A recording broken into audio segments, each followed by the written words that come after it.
And there we go. All right, so hello and welcome, everyone. Um, we've been talking about last week. We talked a great deal about the crisis of confidence and basically what one historian calls the pivotal decade, the 1970s, and that pivot being a turn towards the right side of the right of politics. Um, and that really will be exemplified by what we are talking about today. But before we talk about the Reagan era, want to uh, let you guys know how the next couple weeks are going to be formatted. I mean, this week is going to be basically the same as any other, and also say hello to this is King Richard the First, aka the Lionheart. Um, King will probably jump away once I start talking to. Well, or he'll attack my hand. Um, but the um, this week will be just a regular lecture like normal, but let's take that down a little bit. The following week, hopefully I can get through the lectures in time to have a good chunk of time next Friday, not this Friday, but next Friday, to have kind of a study session for the final. Because the week after that is, of course, finals. Um, and just like with the midterm, it'll be pretty much the same thing. Um, we'll be doing um, the significance questions and that, and you will also be turning in your reading, the second half of your reading journals. Um, and uh, hopefully you guys took from the midterm and the first half of the reading journals how to improve your grades and everything. But we'll have plenty of time to talk about how to improve that grade on Friday of next week. So, depending on how quickly I can get through these lectures. Um, with that being said, are there any questions before we hop into the Reagan era? So you said next Tuesday we have another like lecture like class, Mm-hmm. and then next Thursday is the review. Yeah. Did I say Okay. Friday? Yes, you did. Oh, okay. Yeah. It's hard to keep track of the days, but yeah, Thursday I meant. All right, Um, perfect. And like, is our final on like a certain day, or is it like we have all of like when is our final? it will be basically the entire week, just like with the midterms where you guys had an entire week to do it. Um, Perfect. It'll just be due that Friday the 15th, I think is it the day is. yes. All right. I believe yes, it'll be Friday at the end of the day. Because I have to have the grades turned in by the following Tuesday, I believe. So I've got to limit it to just that Friday. All right, perfect. Thank you.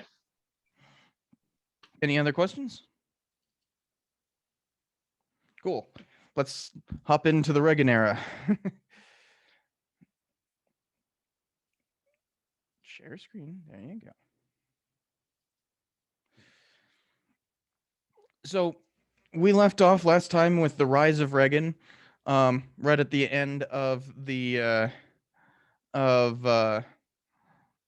um, the crisis of confidence in that, and how like the Carter's administration kind of set the stage for this rise of neoliberalism. We talked a bit about neoliberalism in the previous class. This kind of opposition to so-called big government, but what it really is privatization, deregulation, and atomizing individuality rather than um, group economic rights like the previous era. So this is basically the beginning of our current political system. Some uh, political scientists like to call this the sixth party system that we're in currently, and it starts sometime during the crisis of confidence and solidifies during the Reagan era.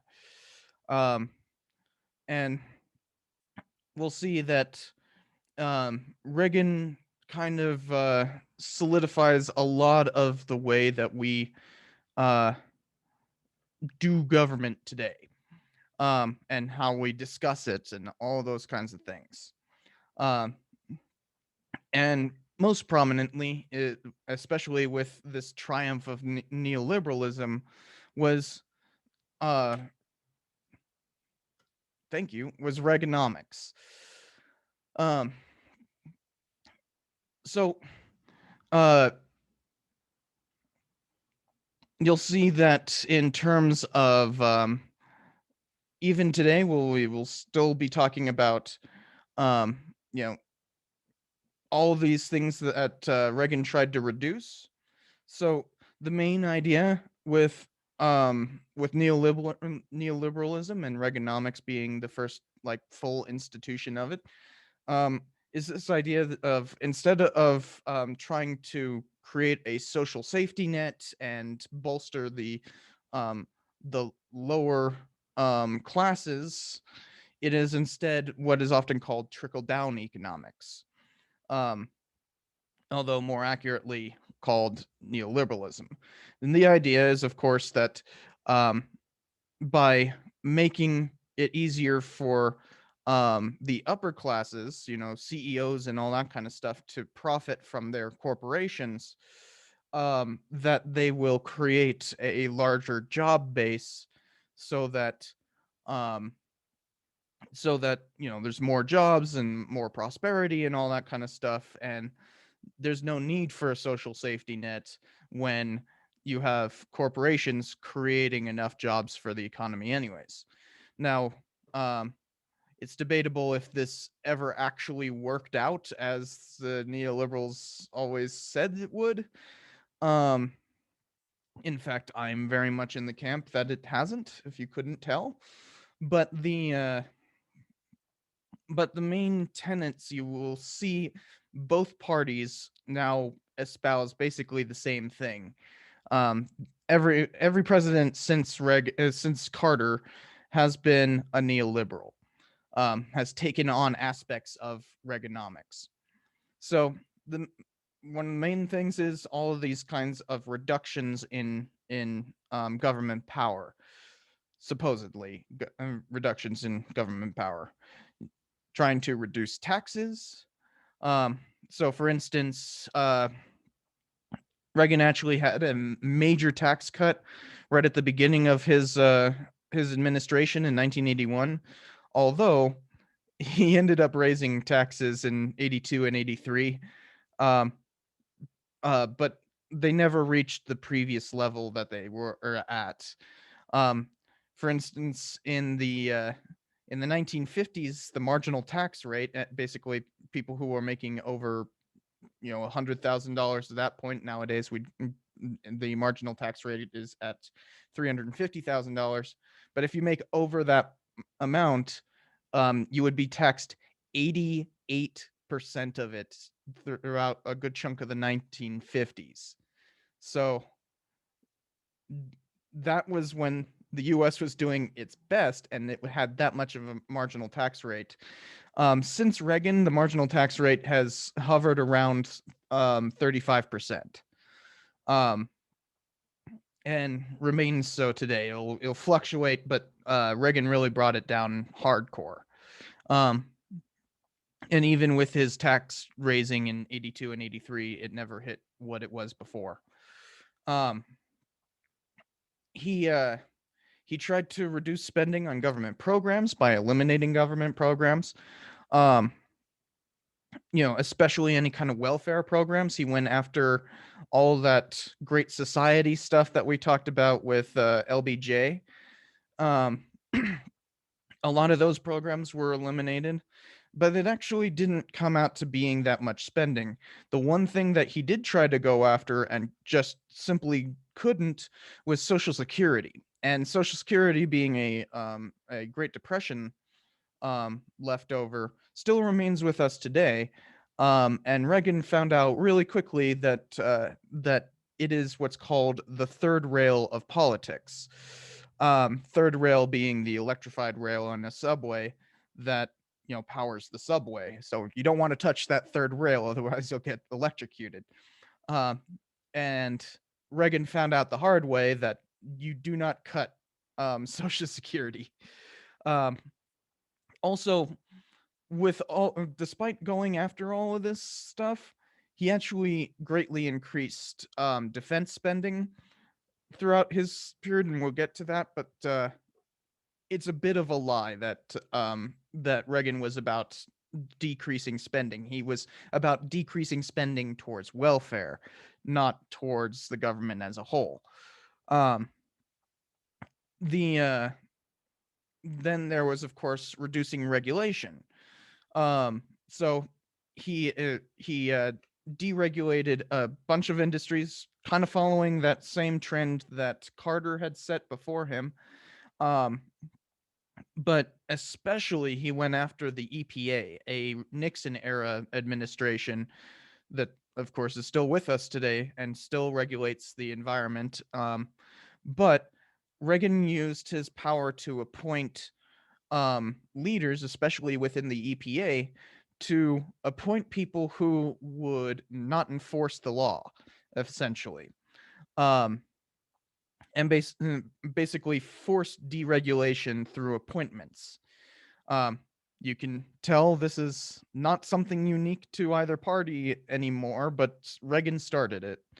Um, then then there was the runaway inflation that had plagued the 1970s, and so Reagan appointed this economist named Alan Greenspan to the Fed um, as soon as he possibly could, and Greenspan ended up um, increasing interest rates, which possibly had the effect of bringing down inflation. Now, when it comes to figuring out how inflation works, it's kind of a bunch of voodoo. You know, there's a bunch of theories. You have the neoliberal theories, and you have the Keynesian economists, and they don't agree at all on how inflation works. So there's competing viewpoints, but Greenspan seems to have actually brought down the rampant inflation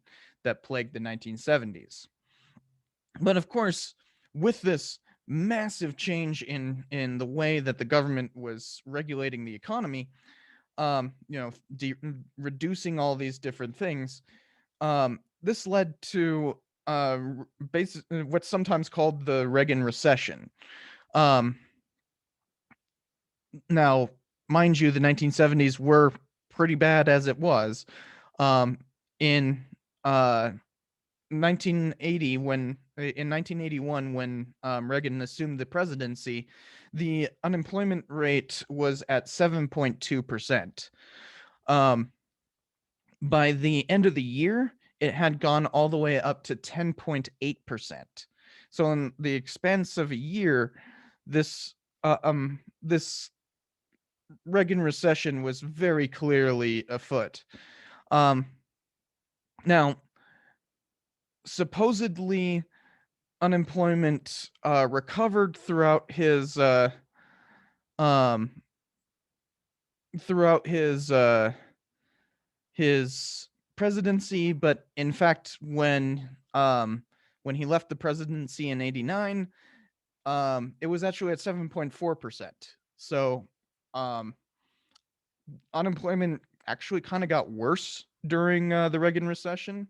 I mean, during the Reagan administration, but it fluctuated quite a bit. And the fact that it wasn't as bad as it at its peak at over 10% unemployment, by the end, people thought that he was a success.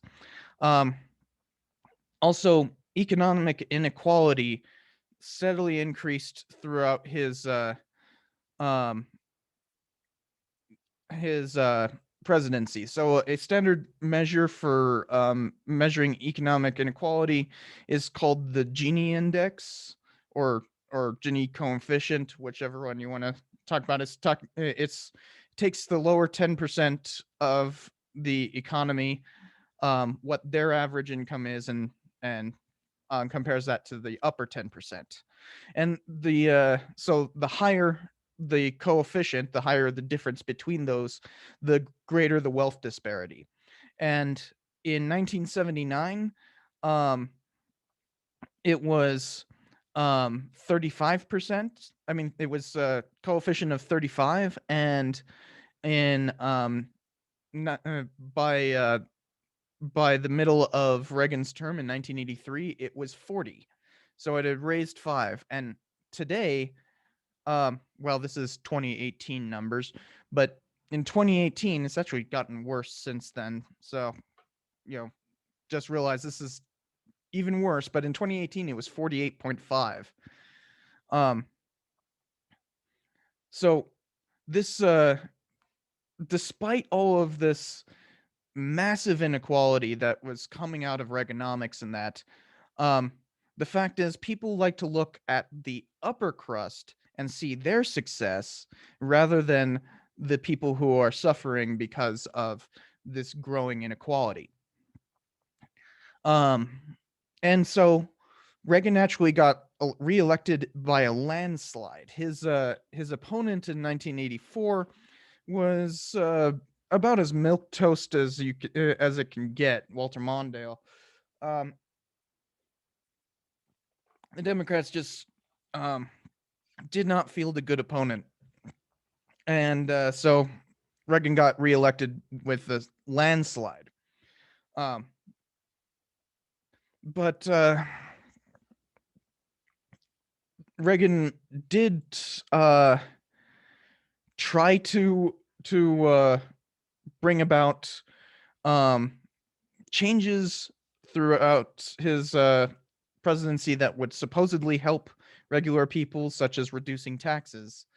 But of course, reducing taxes tends to benefit the rich more than the poor. Um, and so the other problem with reducing taxes is that the federal government is not getting that much. And so throughout his presidency, the US tripled its national debt. Um, the uh, the uh,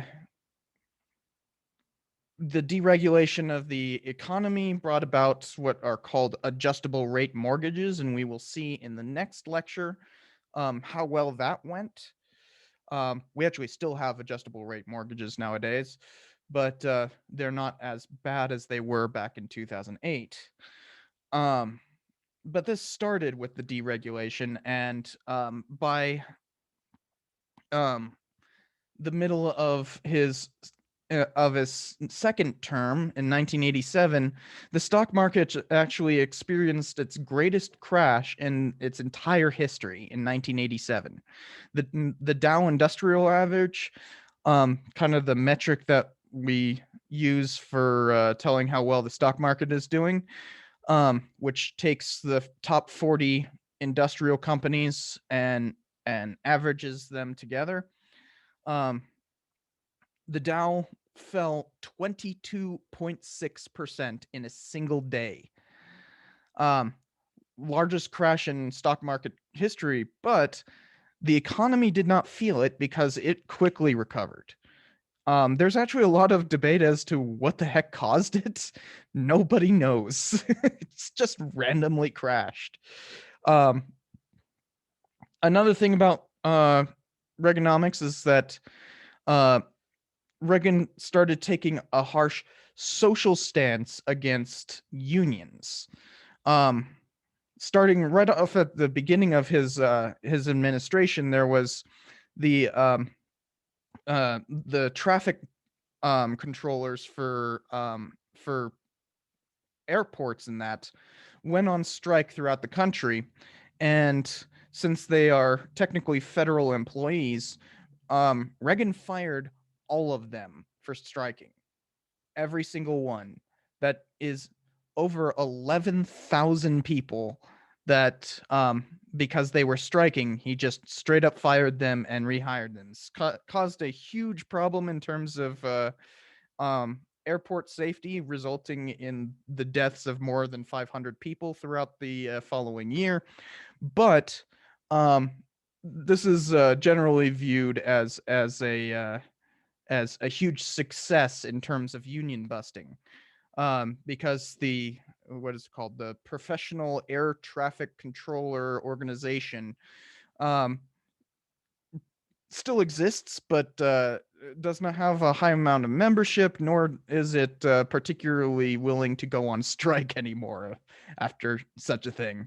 And Reagan continued this pressure, and it wasn't, he didn't take a stance against unions because, you know, they wanted workers' rights and he didn't want workers' rights. No, what he said was that um, it wasn't right for them to go on strike, that it was uh, breaking social cohesion. And a good chunk of Reagan's um, time is this kind of revival of nationalism that um, that really brings back kind of a belief in capitalism as like the defining trait of America, which which ended up filtering into how people acted in the 1980s, um, and that was with consumerism. Um, or big hair and consumerism, as the slide says. I forgot I wrote that. Yeah, so one of the hairstyles of the 1980s was, you know, big poofy hair, as you can see here. Um, but consumerism defined the 1980s. Um, for instance, a lot of hippie people who grew up in the 1960s and 70s with all that, you know, new left and all that, um, kind of turned away from it with what, because they started becoming rich off of these Reaganomics, especially the upper crust. Um, now we call we used to call people who were newly rich because of social change, in that we used to call that nouveau riche. It is a very derogatory term, but the new term is young urban professionals, or yuppies. Um, and yuppies were the term yuppie is a intentional riff on the term hippie, that basically people turned from hippie to yuppie through this massive surge in consumerism that came with Reaganomics. Um, but there was also um, a new generation that was growing up throughout the 80s. This generation is known as Gen X, a name that would be applied to them in 1984. Um, but this consumerism brought about a whole bunch of changes. Now, for instance, video games came to prominence throughout the 80s. Um, Video games had the first video game console came out in 1967. Um, it was the Magnavox Odyssey. Um, but the but in 77 the Atari came out. Um, in 1985 the Nintendo console came to the US. Um, you know, big hits, for instance, 1980 Pac-Man came out, to the point it was so popular that it was called Pac-Man Fever. Um, a really goofy song came out a year later called Pac-Man Fever. It's a funny listen if you ever get a chance to check it out.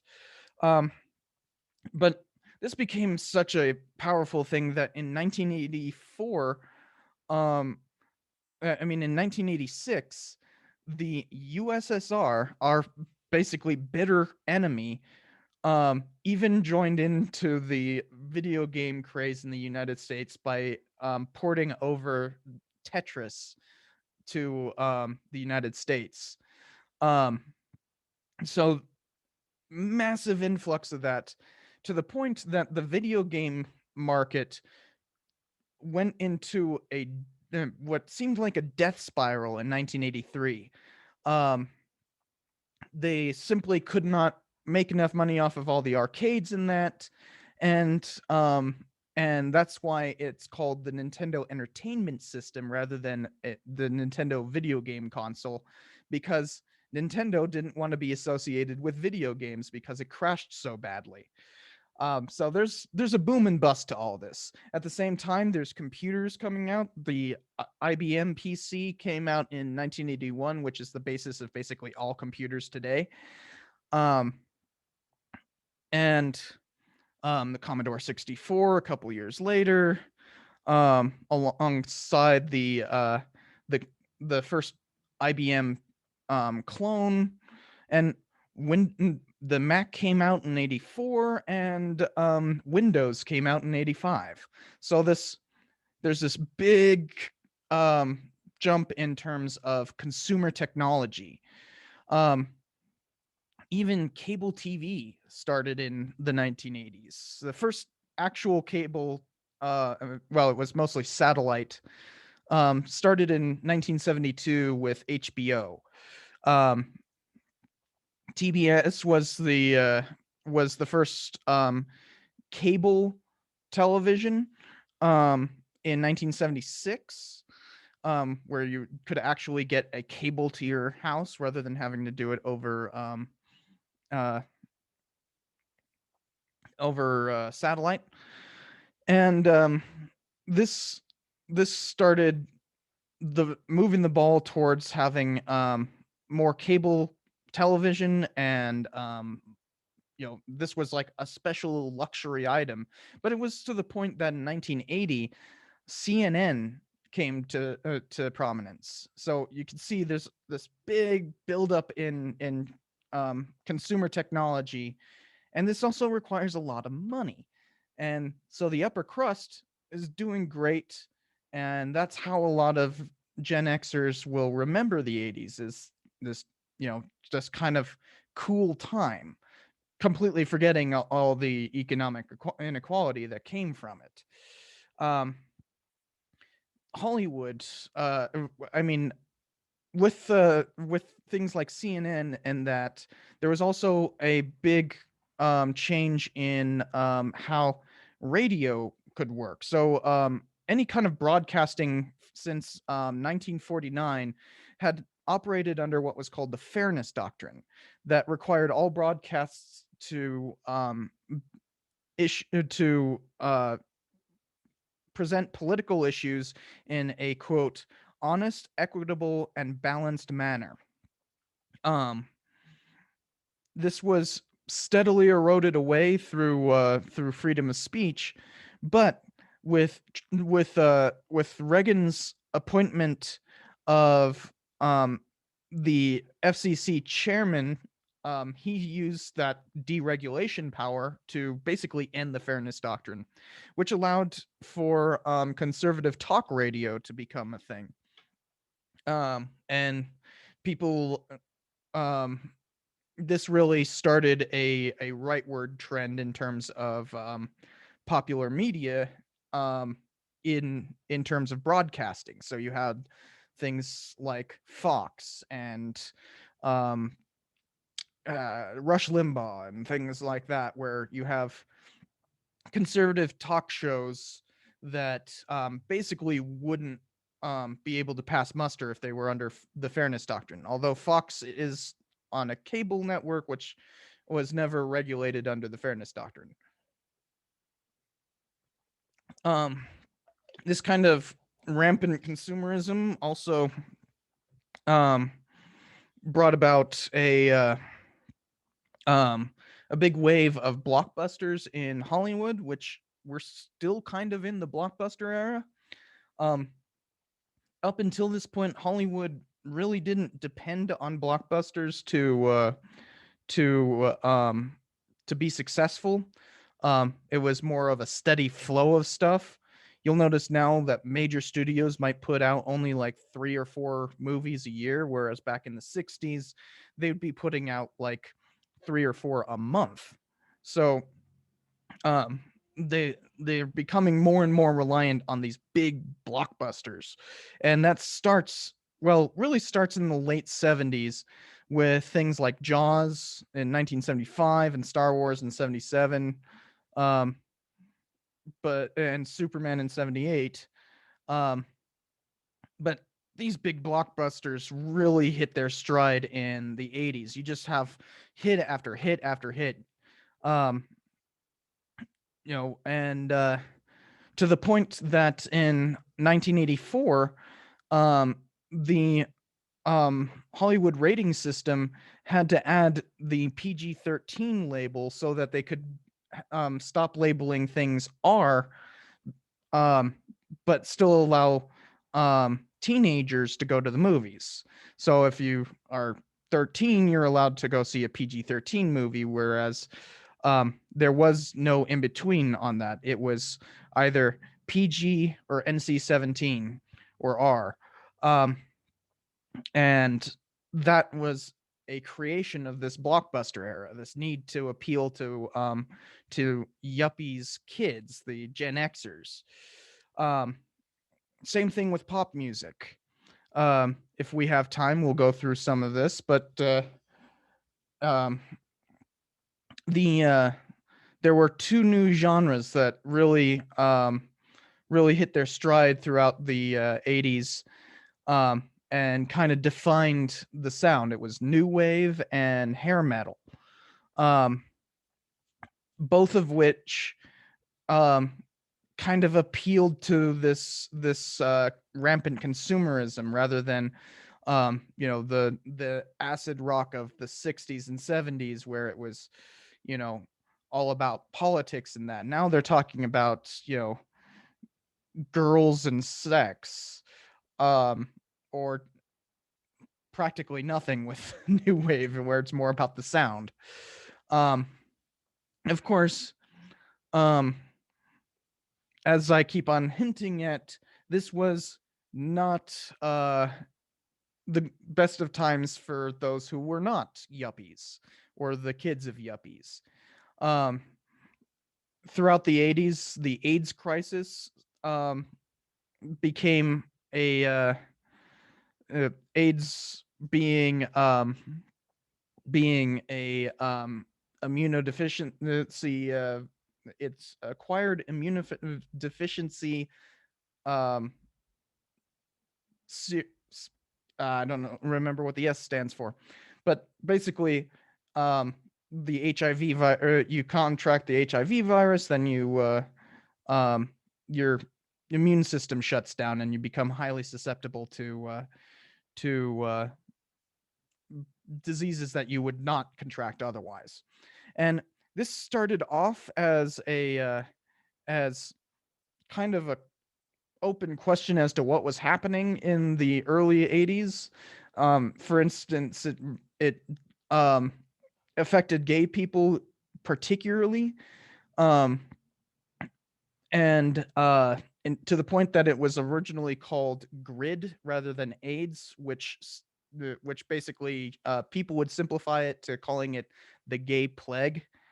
And the uh, the Reagan administration was perfectly happy with playing up those things, playing up the supposed moral deficiency of gay people. Um, and the Reagan administration wouldn't even say the word AIDS until 1986.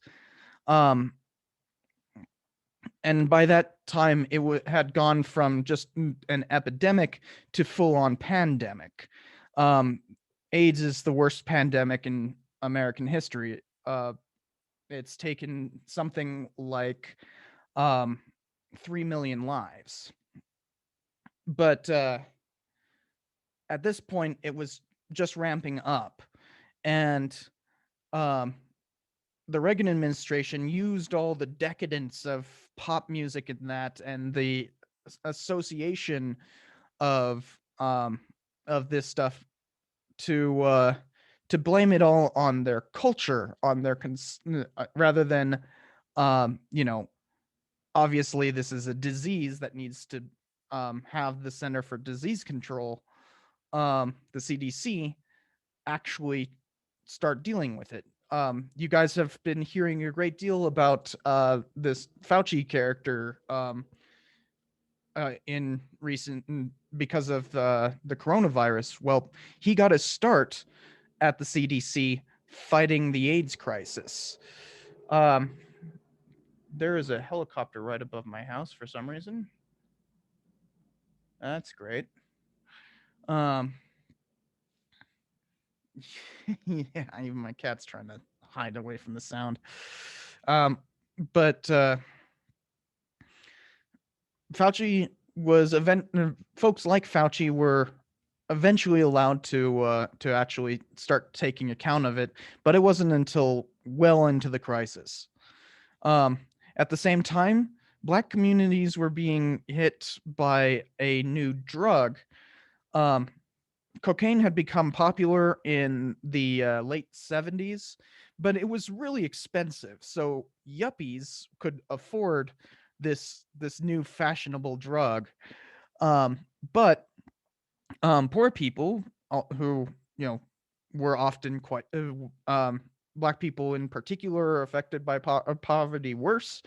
Um, the um, couldn't really afford this new drug, but a a offshoot of it um, gained popularity in the early 80s called crack.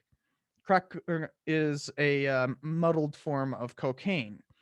Um, and with this rampant consumer culture and that um, it was perfectly fine for yuppies to be getting cocaine, but well, I mean there were laws against it, but it was significantly less of a sentence if you were caught with cocaine as opposed to being caught with crack.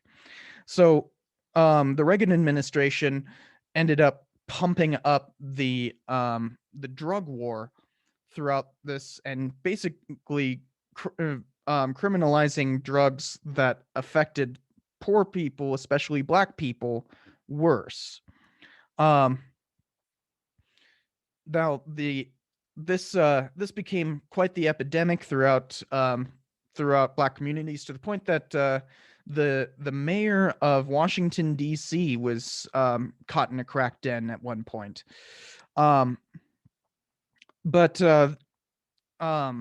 the Reagan administration, instead of trying to deal with it as a actual issue, um, they started up what Nancy Reagan being his the first lady at the time, um, started up what was the "Just Say No" campaign, as if it was just a personal choice.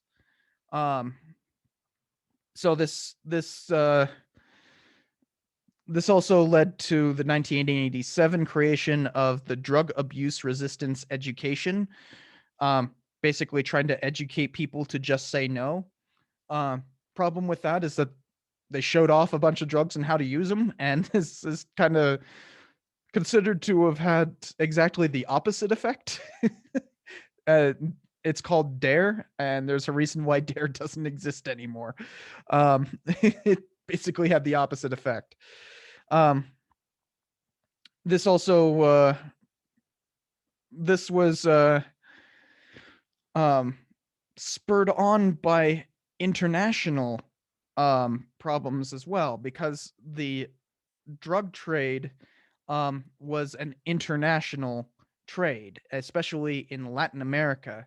And Reagan had his own policies for dealing with the drug trade and any kind of happenings in Latin America. And that's called the Reagan Doctrine. Um, in 1985, he kind of clearly defined this doctrine by saying, "We must not break faith with those who are risking their lives on every continent from Afghanistan to Nicaragua to defy Soviet-supported aggression and secure rights which have been ours from birth." So the Reagan Doctrine was kind of a reinvigoration of the Cold War.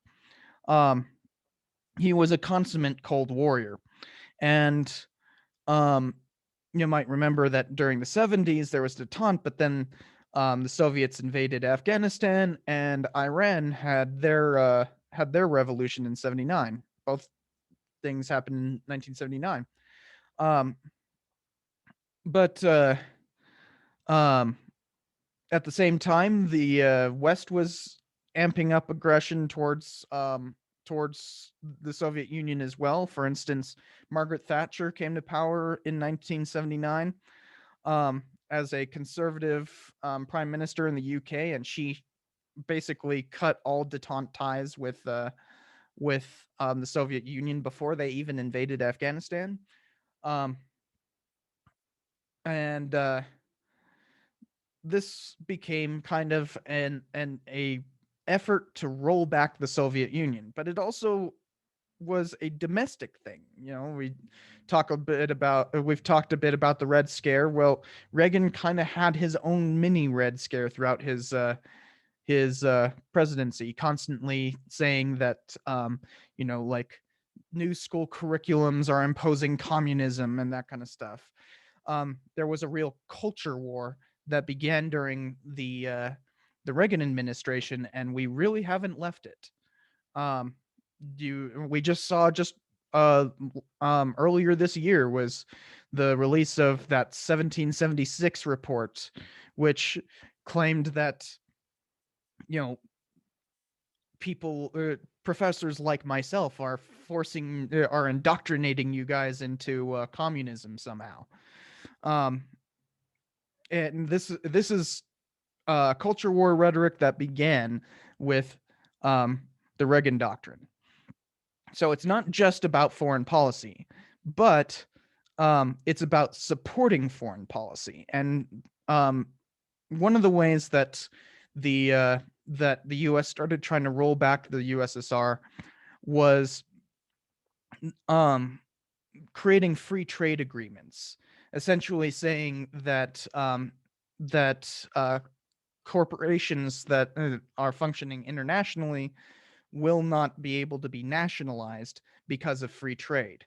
That's kind of the main thing that the USSR would do, is nationalize corporations once they were able to take control of a given place. So one way of viewing the Cold War is to actually say it's a fight between um, nationalizing industry and free trade. Um, and Reagan really pushed those free trade agreements, especially on Latin America. Um, Despite the fact that the U.S. was engaging in a bunch of covert action against um, the drug trade, um, but to Reagan, that is not free trade. Um, this also came alongside, of course, if you're going to have all of these things, with a massive increase in defense spending. Already mentioned it earlier, but in 1980, the total amount of money going to the U.S. military was 143 billion. By 1985, it had hit 287 billion. So, a 130 billion dollar increase. Um, Reagan's created, like, for instance, he had the idea that the Navy would have 600 ships. Um, though it only hit, though he got pretty close to actually having 600 ships in the Navy, with 594 at its peak in 1987. Um, he restarted the B-1 bomber program, um, and which is a long distance supersonic strategic bomber with some stealth characteristics, but especially he pushed the F-117 and B-2 bomber programs, um, which are actual stealth. Well, it's a stealth fighter and a stealth bomber, as in we could deliver nuclear bombs over the Soviet Union without them knowing it. So this was a big increase in nuclear tensions. Um, the This also meant that the U.S. Army switched from thing increased a lot of technologies. For instance, they went from the Jeep to the Humvee during the 1980s, and they also switched from the M60 Patton tank to the M1 Abrams tank, which is quite the improvement. But and we still use Abrams today. Um, Driven one myself, and the but this switch happened with this massive increase in defense spending. So clearly gearing up for war. To the point that Reagan launched what he called the Star Wars program, which was this idea just in defiance of the 1967 um, uh, in defiance of a 1967 treaty that said that we would not arm space. His idea was essentially there would be space lasers that would shoot down any kind of incoming missile over the United States. Um, it didn't actually go anywhere, but even the suggestion of this Star Wars program, um, obviously named after the movie, but to drum up support. But even the idea of it kind of broke the entire idea of mutually assured destruction. So you have um, um, bombers that can deliver bombs completely stealthily, a huge increase in tank technology, and I mean it's arguable if Humvees are better than Jeeps, but you know, a huge deployment of those vehicles, 600 ships in the Navy, all of this stuff going on. And then the ability to defend against ICBMs. Yeah, this is a huge increase in the Cold War, in Cold War tensions. Um, but Reagan didn't just stop with spending in that. He also um, sent a lot of covert aid to any kind of resistance against against um, communist aligned countries. So in Afghanistan, Carter started aiding the Mujahideen, the resistance fighters. Mujahideen just means holy warriors. There's kind of a misconception that people think that the Taliban and Al Qaeda were Mujahideen. The Taliban didn't exist until 1994, and Al Qaeda didn't exist until 1988. So that's a complete misconception. That we'll get into how that works in the War on Terror lecture. But throughout the 80s, Reagan increased spending in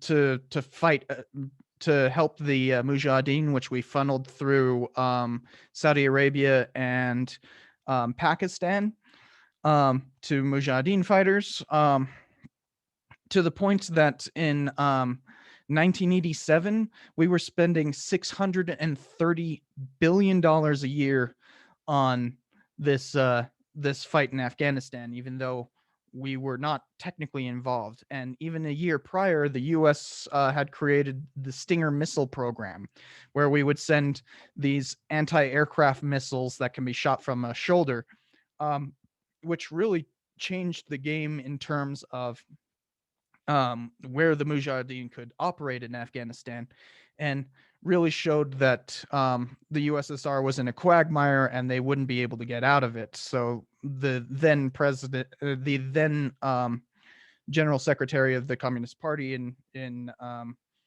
in the USSR, had a son. No, I think it was his nephew die because of one of these Stinger missiles. And Gorbachev would steadily de-escalate Afghanistan throughout his tenure, leaving Afghanistan completely in the winter of 88 through 89. Um, just like with this is a marriage of convenience with the U.S. supporting the Mujahideen. Iraq had the same thing where Iraq was having a series of wars with Iran, um, and uh, in fact they'd been fighting since for a while, and the fact that Iran was oh, we haven't even talked about the ending of the hostage crisis there. So you guys remember the hostage crisis that began in Iran, um, and well, when Reagan became president, Iran just released all the hostages, um, because he had been talking a big game about starting a war with Iran during the election, calling Carter weak and all that, and they acquiesced because basically because of his rhetoric. Um, Although Carter had actually made a secret agreement with them for the release, so it's not that it was actually Reagan who got them out; it was more his rhetoric. Um, but that meant that Iran was permanently the enemy of the United States and remains so today. Um, so Iraq, being the perennial enemy of Iran, um, would have a series of wars, um, and we would support Iraq against Iran. Um, And this really escalated in 1987 when Iran attacked a few tankers in the Persian Gulf that were under a U.S. flag. So the U.S. Navy got involved, and just would periodically bombard the shore of Iran and really try to keep those tankers from being attacked.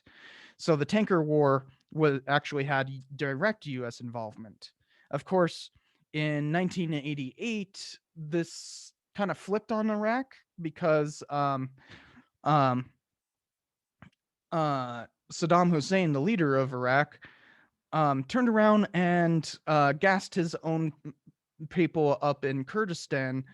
Um, and it's called the Enfal massacre. It was part of this kind of larger genocidal wave of trying to basically Arabize um, Kurds. Didn't work out so well, but he did end up using chemical weapons on his own people. And so the U.S. quickly backed out of that with the Prevention of Genocide Act, um, which imposed worse sanctions on Iraq than we had even on Iran at that point. So that policy kind of backfired. Um, then there was the Angolan Civil War that was happening throughout the 1980s. And Reagan supported what was called the National Union for Total Independence of Angola, or also known as UNITA. And UNITA on the ground was actually fighting directly against Cuban troops. Cuba had been sending troops to Angola, so this was a proxy war between us and Cuba. And but then um, South Africa decided to join in because Angola is just north of them, and the U.S. decided to send aid to South Africa, who was still under apartheid at this point. So this became kind of an international mess. Um, but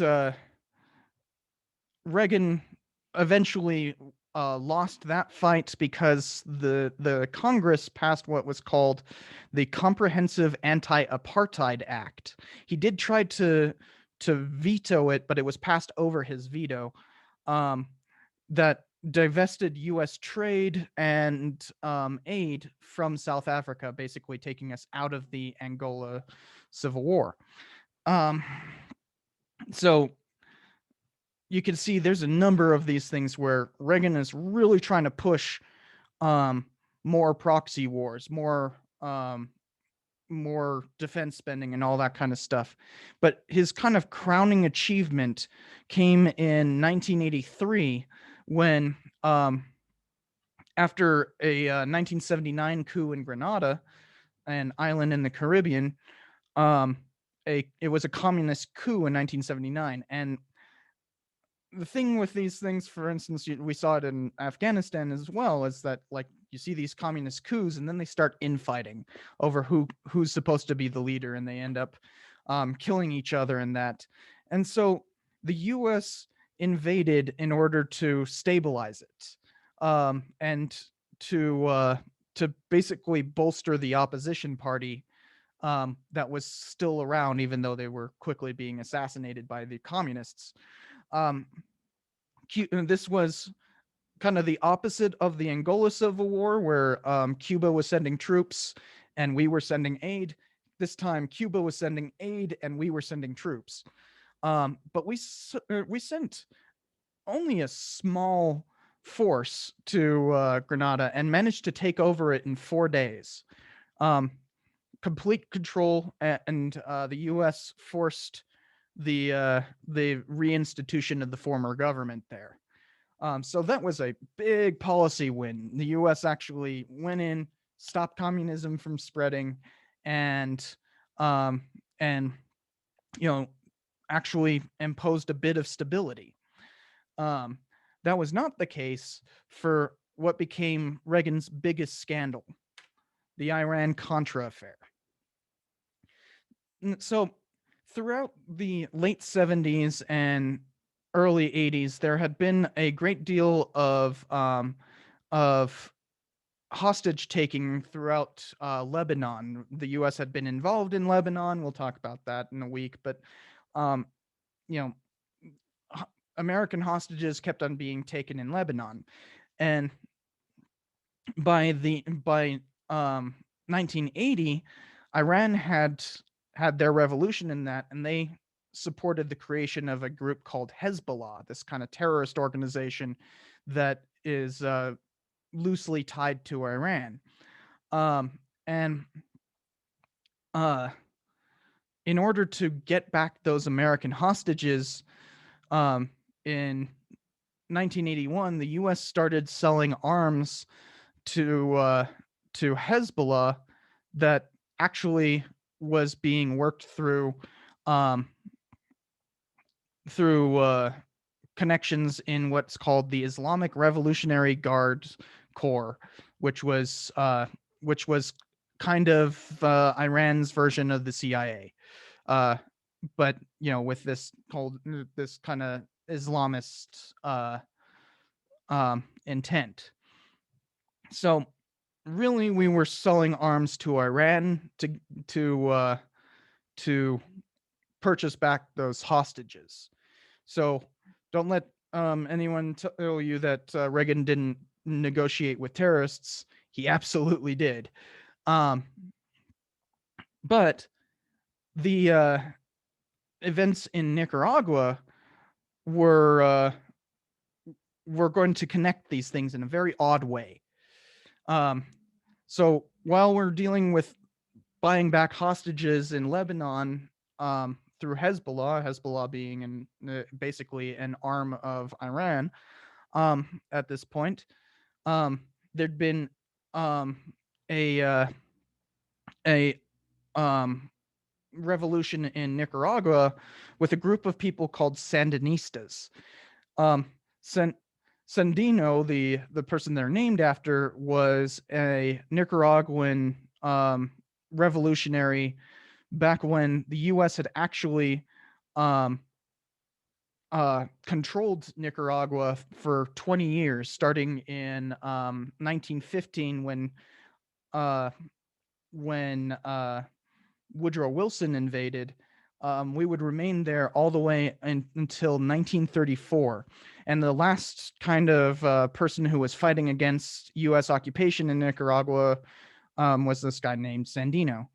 Um, so he was killed by the U.S., of course, but by Marines. Um, but he became this kind of like figurehead of revolution there. And Sandinistas are actually still around today, but they have no direct connection to Sandino. They're just using his name as kind of um, a big thing because the U.S. imposed a dictatorship there and really supported it. For instance, FDR um, called the Somoza regime there, called him the Somoza there.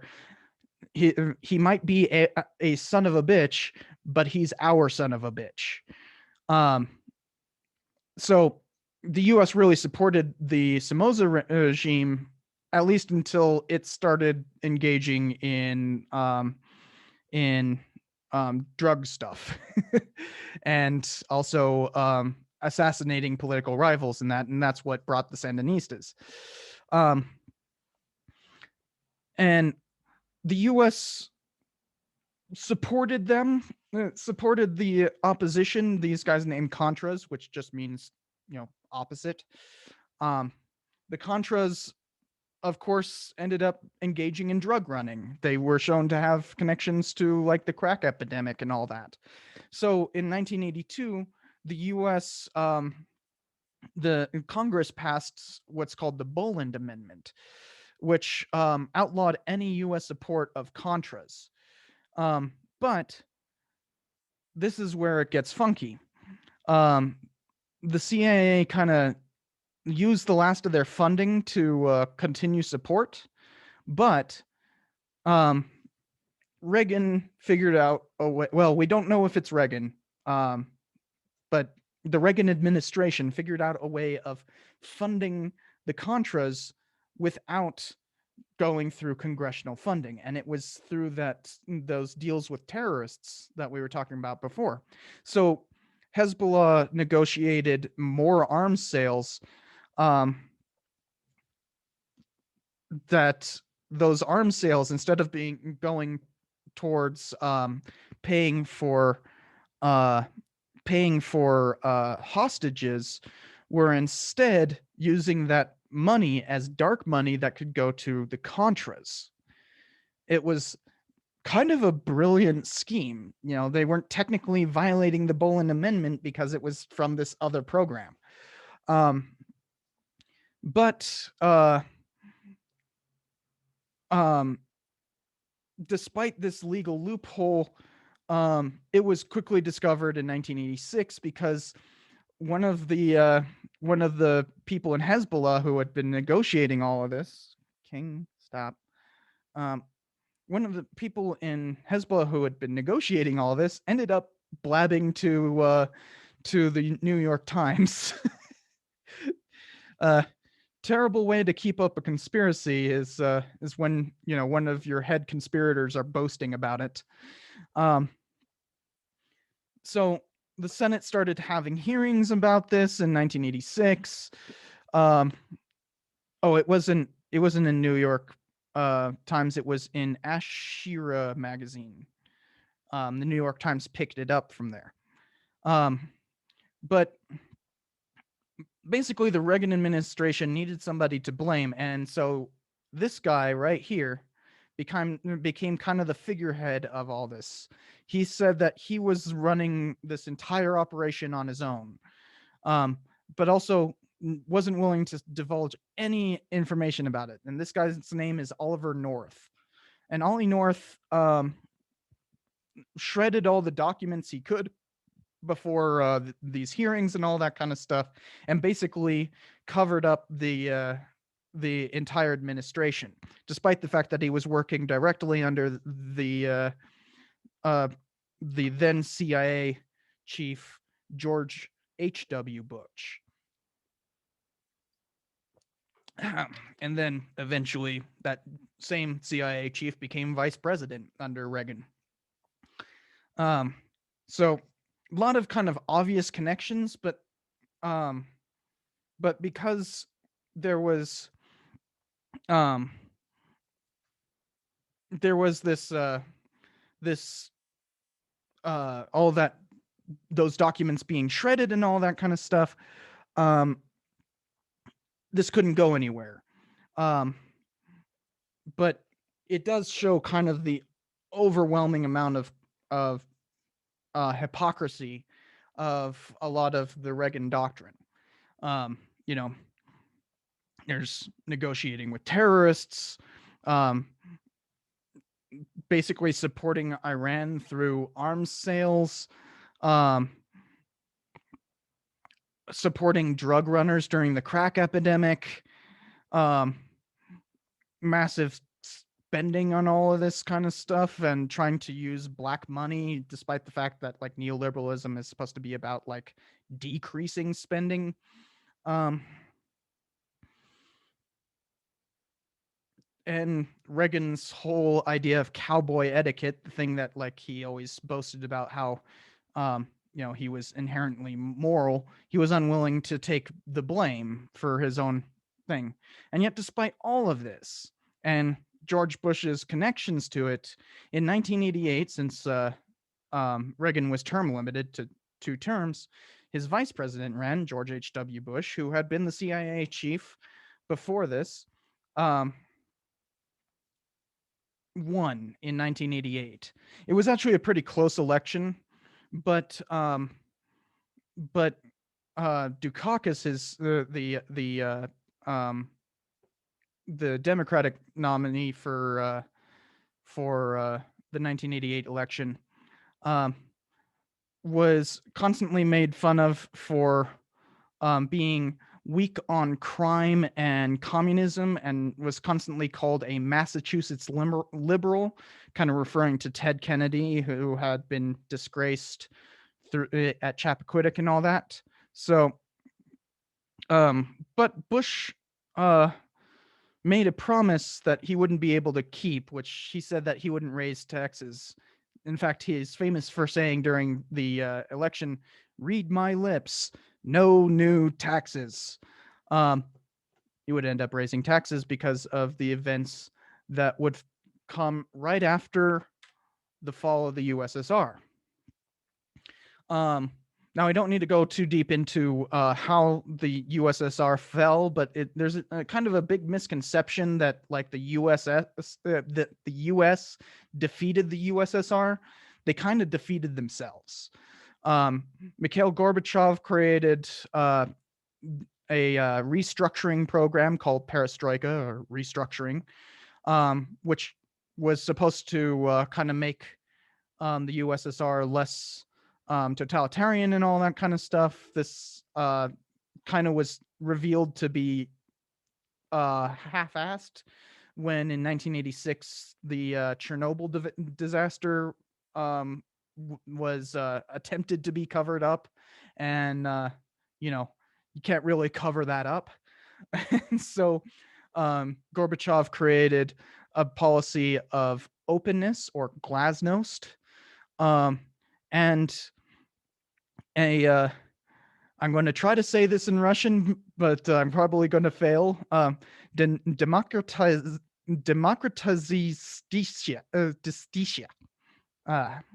democratization, um, which allowed for other labor unions, aka Soviets. The term Soviet just basically means labor union, to run in elections against the main Communist Party. So this led to a series of revolutions throughout Eastern Europe,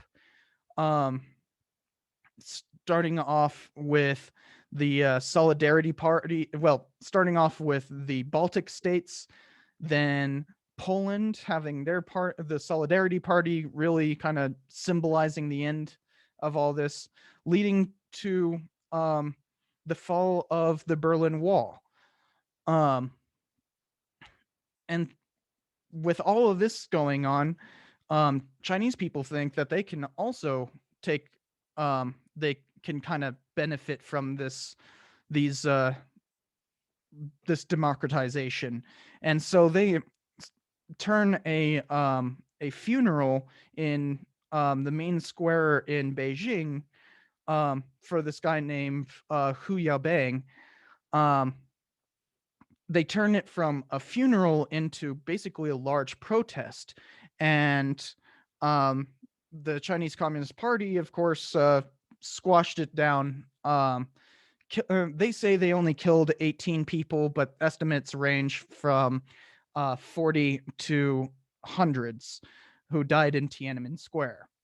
Um, but this was part of this kind of big reform movement that Gorbachev started. Um, the um, Gorbachev's movement towards democratization, and that is sometimes called the Second Thaw, because Gorbachev's reforms meant that the U.S. took less and less of a hostile attitude towards the USSR, say for in places like Afghanistan. And in 1990, at the Helsinki summit between George Bush and Senior and Gorbachev, the U.S. officially declared that the Cold War was done. Um, that there would be no more Cold War between the U.S. and the USSR.